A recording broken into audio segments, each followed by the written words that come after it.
大家好，我係5D 班黎思源。大家好，我係5D 班吳希樂。咦，希樂，點解你會戴住一副鐵線做嘅眼鏡嘅？你好搞笑啊！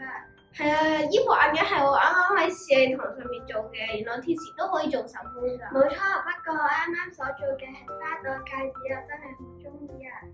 但係到底乜嘢係鐵線手工咧？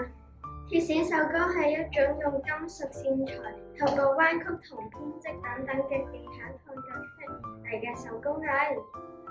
呢種手工需要嘅材料好簡單，所以大家都好容易買到呢種材料嚟做唔同嘅創作。不如我哋都話俾大家聽點樣用鐵線嚟做手工啦。事不宜遲，去片啦！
雖然彩條鐵線有好多顏色，可以做成兔仔、花朵、愛心，仲可以做手環。